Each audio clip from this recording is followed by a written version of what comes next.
nim ade nyina no ho etiefo mabo bioma komanti ase ni na de awopese omu hu no omote efa wasem no fadom mo pai fa hu die fa mo biara na ya fa ya re enkoso se mu e ma me nka de mepe na mo no ne awopɛ ana fafa me mu sɛ ne awoyɛ ne daa no Yesu Kristo di mu nti amen. Onyame ba Yakopɔn Israel elede Onyankopɔn ewo asɛm tiawa bi ade ma na dɔfo a ɛwɔ brɔno yi so afei mu so bigidie sɛ ɛte yɛn nka kyɛdeɛ na so ɛnɛ Yakopɔn de afe na kwapro abeto yɛn ya na ɛsese yɛkɔso hunu de Onyankopɔn ahwehwɛ efiri yɛ hɔ elede so esampa Yakopɔn de ahyɛ yakoma mu no Yebehu akenkan sem a edikan no ewo the book of Acts chapter 14 Yebeka from verse 21 and the abesi 22 no Acts chapter 14 verse 21 and the abesi 22 no asomafo ni nyuma ti aye dunan kenkan so aduonu baako and besi aduonu mienu no yenti Awurade asem na waka asempa no kire krom hofo na wodane nipa bebre esuafo no wasane ko Lystra ni Iconium ni Antiochia sisa esuafo no akradin tutu wonfo se wantira gidie mu kan so se etwa se yenam amanehunu pii mu ko Nyankopɔn ahenie mu amen. Etie se ni akenkan sam no ekoye a na nya bibiara ne yede beto efutu sam no di anope se passing through much tribulation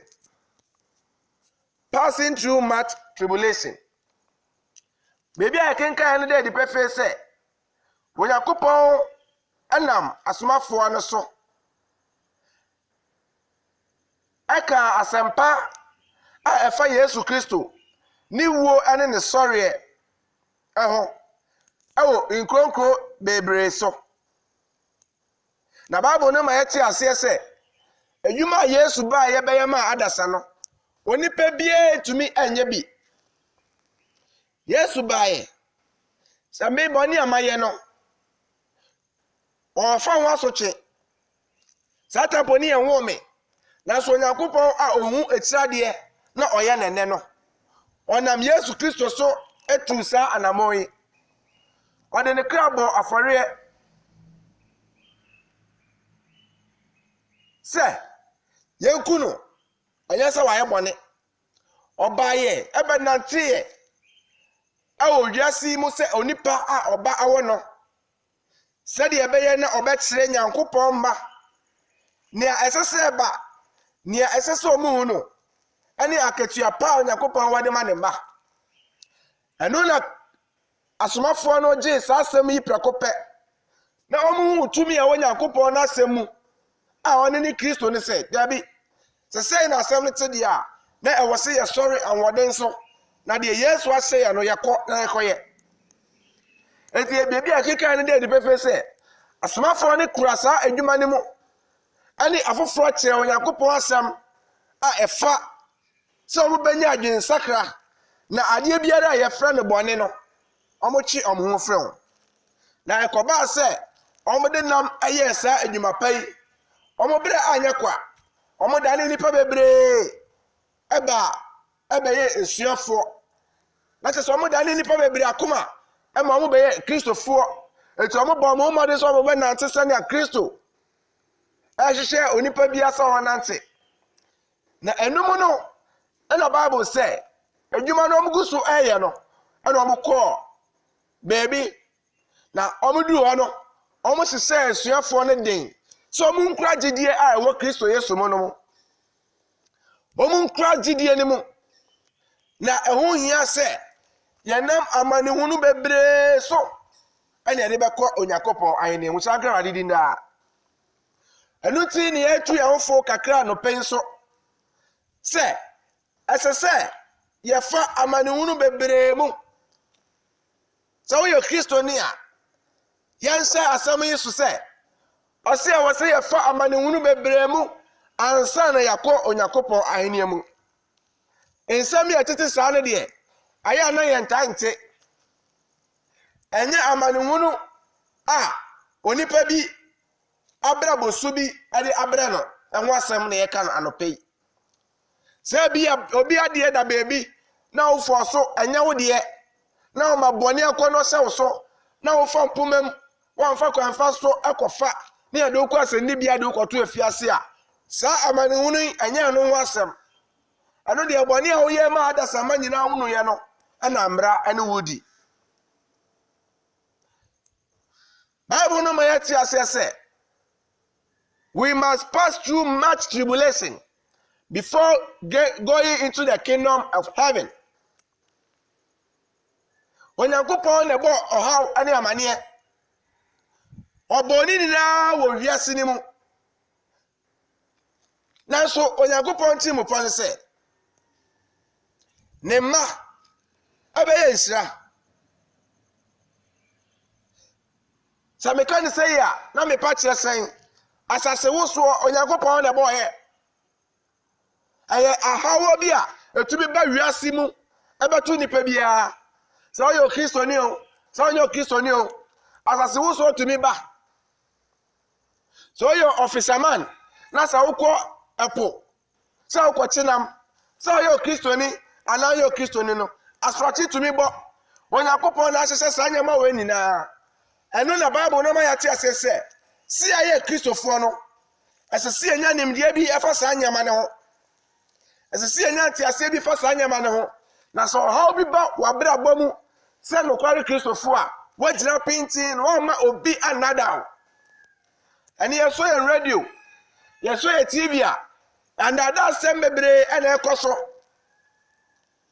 erade asem a ye no kra no ye nka tiro nipa ebi di bi bonyom ebi di bi tufo ayo wonya me nkrofo a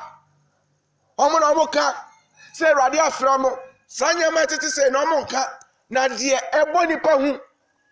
se ochira wei ba so ene uba be ye wei anu ana omo de hura Onyankopon ma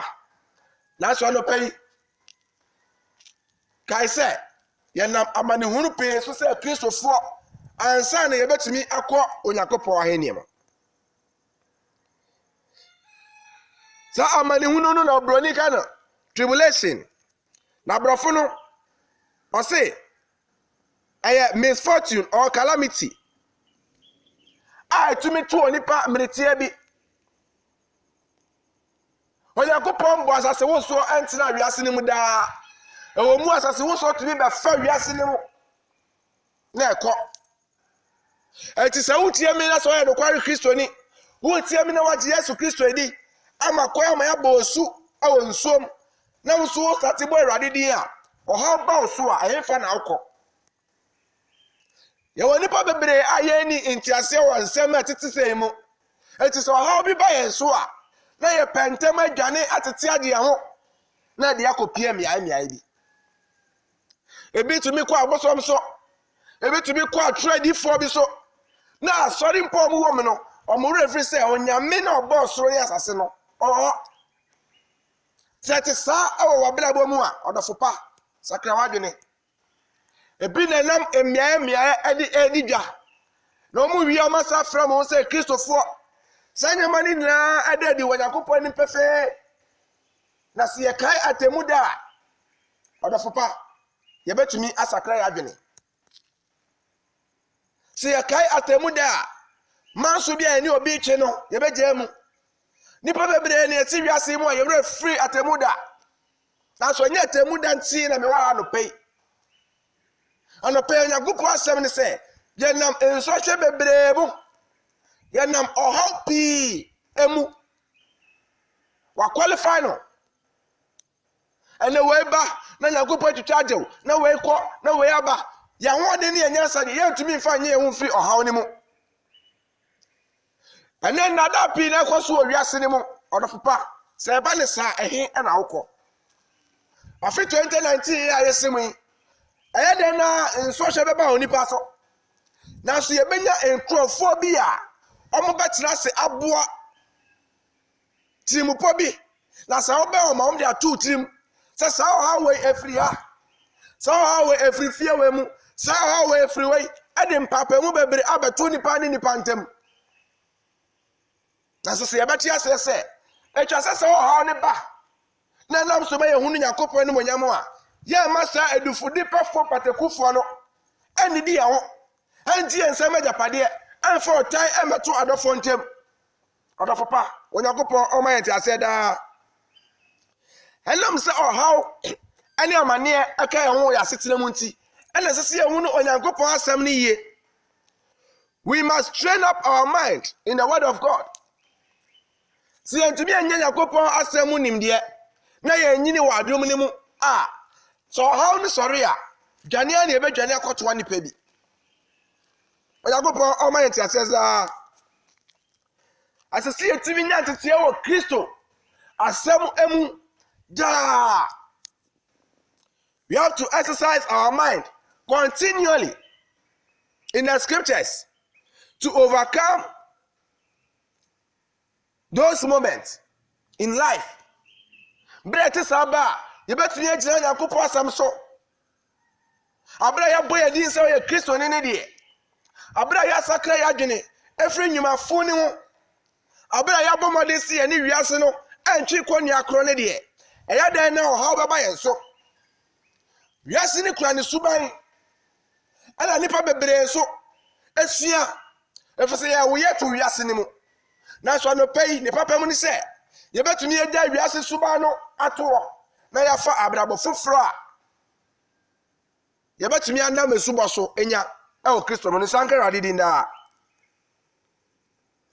enunti enam se ahaw amane ensohwe ebeba awiase ni mu ama Kristofo afemu nti ena Yesu ana Yakobon ede na asem ede ato ama nipa nyina Yakobon wie ye no o the Bible no ebre onipa se sem manual a eka afidie bi ho sa ukoto afidie na manual ka ho na afidie ne sey a enya chenchire ase odi bakwa koma baby a ye afidie no na mo hwema ho sa uni made na utumi kenkan manual na ubetumi ayusu ni yie ana ubetumi ahweso mpodi asese afidie no me papa bi ana se me boss bi ana menene wo okoto mobile phone na oto mobile phone no manual na eka ono wankenkan enti se otu kwan a otumi di mobile phone si charge e won ka nim anche na the phone say ye ana okoto phone kro na abiem phone na ne boaden almost 6 million plus ana fedi asema mi ken so ache kakra osa okoto fufuro na okinkan manual no onu se charge no charge waka nim no eno na ase phone no etu anya ne sabiem Yakobon nim nyansemu e the Bible amani pa se yankenkan na nsanka ne din se owie no anso a osase de onkonko asaso amaye aye so frane ne abisa na ode beche anya onkonkro be se nipa mu a na amani pa ya de bi a nipa ntumi amfa na adwene nti ase mi beche nipa mu na epia nipa bi ahwefam enya sa honhom no ana Yakobon ne maye Yesu Kristo na Yakobon onkoku sine so na so enne ye mududu aye frɛ wo Kristofo no de ayeye abra ese onkoku abaye so no ene Yesu Kristo de na gbabura Yesu Kristo onkoku ne se ama obompa ya woti ase okanya mi asema woti ase na so ye mududu obi owiase mu a se onkoku na ye ebo ni di no obehye mu a na ye nyama bi a eye hu onkonkron pia obi firi abansoro so ama ne behwe fam we asode bi mu odofo pa we ne be mo hunu se onyuma no ebe kire se wo firi nyame ana anope ma oyemu nsew se ohaw ani amane eka yasetera ho Yakobon wie ye no ana odi nipa no kwafo bi a wo betumi a kire Yakobon asem na se kro je di amada sama nipa obetumi agba asem ne wo dawuro na so eto de bia na ɔhaw ne atete nti awerɛfirɛ nti na yɛnkae Nyankopɔn asɛm no ɛtɔ da bi a akomapere mu nti yɛse yɛmfa deɛ ɛyɛ nokorɛ no yɛmfa deɛ woka ne deɛ yɛnim paa sɛ ɛyɛ nokorɛ but yɛmfa ɔdɔfo pa ɛnkyɛ na deɛ ɔbɛba no wɔnya aba na nipa nyinaa ɔte nipa nyinaa ba bɛtena n'anim na wɔbu yɛatɛn ɛnkyɛ nipa nyinaa gye deɛ ɛnyɛ nipa ɔse nipa nyinaa aba bɛtena n'anim na deɛ ɔde adom yɛ no yɛbu ho akonta. We must pass through much tribulation ɔdɔfo pa so ɔhaw bi ba wo so afei mu a gya ne kɔtoa Kristo. Yɛhunu sɛ there are certain problems and also misfortune it is mixed through nature. Sɛ na mede kankaeɛ no asase wosoɔ flooding sɛ nsuo yiri ɛnyɛ obi na pia nsuo no na mmom no nsuo no ana kwan bi asese ɛfa so nya no ɛnya ɛna ate awura mmeaeɛ ɛnlase ɛba na ɛkɔ ɛyɛ ɔhaw ɛba na nipa nya baabi fa ne ti nto ne nyinaa Nyankopɔn ɛna ɛde afra nature no ɔdɔfo pa yɛ ɔhaw ne bi wɔ hɔ nso a ɛyɛ yɛn kasa yɛ suba na ɛkɔfa de brɛ yɛn sɛ na mede kankaeɛ no obi adeɛ da ho ɔnka sɛ fa na wafa sɛ mmara ne wodi na akɔpie ɔhaw bi mu a ɛkɔpie fiase a ɛyɛ wo ankasa wɔmfam so a woyɛyɛ yɛkae Bible no a aberanteɛ bi a yɛfrɛ ne David ɔyerenom wabɛyɛ hene na deɛ ɛkɔbaa ne sɛ wampene deɛ Nyankopɔn de maa no so ɛno nti ɔno ankasa ne nyɔnko brɛbo a yɛfrɛ no Uria ɛna ɔfaa ne yere ɔwie na okum aberanteɛ no gu so na Nyame asɛm maa ne nkyɛn sɛ David adeɛ a woyɛyɛ ni wo ne me ɛndi ne yie ne saa nti ɔhaw ɛmpa wo fie da ɛti ɛmisa sɛ saa ɔhaw a ɛmpa David fie ɛno Onyankopɔn ne sɛ de brɛ no anaa David ne nnwuma obi wɔ hɔ a sabio wakɔbɔ adwaman nyinsɛn aba ɔsɛ ɔbɛsa so ayi nyinsɛn no agu a ɛyɛ amumuyɛ kɛseɛ na sɛ ɔkɔyɛ na wofam hyɛrɛ nkra ɛne Onyankopɔn ɛna ɛyɛyɛ anaa ɛwɔ nkasa ɛsɛ sɛ wodwa ne de kɔtoa odifoɔ bi moma yɛhyɛ ne nso sɛ yɛnam amanehunu pii mu ɛne yɛde bɛkɔ Onyankopɔn anim mu David wieɛ no ɔde ɔhaw ɛbra ɔno ankasa ne fie ɛnam ne nnwuma bi a ɔyɛyɛ ɔhaw bi nso wɔ hɔ a na afiri adamfoɔ mu ɔhaw bi wɔ hɔ a na afiri adamfoɔ mu afiri obi a ne nam mu na ɔsaa ɛsan no abɛsan wo sɛ yɛkae a aberanteɛ bi a yɛfrɛ no Jona Onyankopɔn asoma no sɛ kɔ Nineve kɔka asɛmpa no kyerɛ hɔfoɔ no na ɔwɔ sɛ Jona sɛ ɔnkɔ ɛnti ɔkɔfa ɛsɛn a ɛkɔ baabi foforɔ na saa nkɔfoɔ no ɔde ne ho bɔɔ mu no Noa mfomsoɔ ne wɔasotwe kakra ɛfɔ mu ho ɔmo yɛ adwadifoɔ enyamapa ɔmatɔ nyinaa ɔmo to ne nyinaa guyɛ ɛfiri sɛ ɔmo nyɔnkoɔ no asotwe bi ɛɛba ɔmo nkyɛn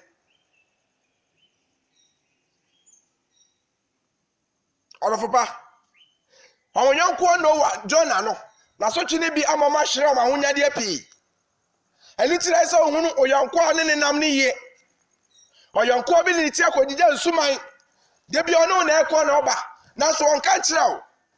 sɛ ɛbɛtumi a fa Kristo yɔnkoɔ sɛ ɛbɛtumi a fa ɔrɔ ɛsɛ Kristo mu obi mfomsoɔ ɛtumi de akwanhyia bebree ɛba nipa abrabɔ mu sɛ ɔdrɛva ni kasɛn na wɔnya fɔnkɔ na ɔtie na ɔsan so twi sɛ bibiba ne bi ɛto na ɔdɔfo pa ɛyɛ hwan ɛna ayɛ wɔn nyinaa yɛ ɔhaw a ɛba wiase mu a ɛsɛ sɛ yɛ ho sɛ ebi wɔ hɔ a nipa fomsoɔ ɛna ɔhaw ne bi wɔ hɔ so a efiri bonsam tumi plɔto na Nyankopɔn ma ne kwan no de aba o Kristo ni so se ba ne sa so minwale nkwato a true di for bi ana minwale nkwa asonye bi so si e mama kwankyere wasi anam amanehunu pimu na so ene nipa bebre pe akwankyere bebre na Bible no ye jato abia na emia ana ewo a poma ye sakra ya adwene efi se anam amanehunu pimu ene ye bekwa kopie Onyankopon ahenim Yakopon osira oda Oyakopon mount ase na afi a ya sase so how dadwene ana mane bi ebeto so wadwuma mu wakwantuo mu wo fia kai Awurade mennya ne nkoto nipa biara hu ko Yakopon nim ko koto dwanim na kasa kire Onyankopon ono no nim de ye no yama ne ma ebia ne obonsam ana tetere sa ohaw no de abrewo a oya no kwafo be yi wafremu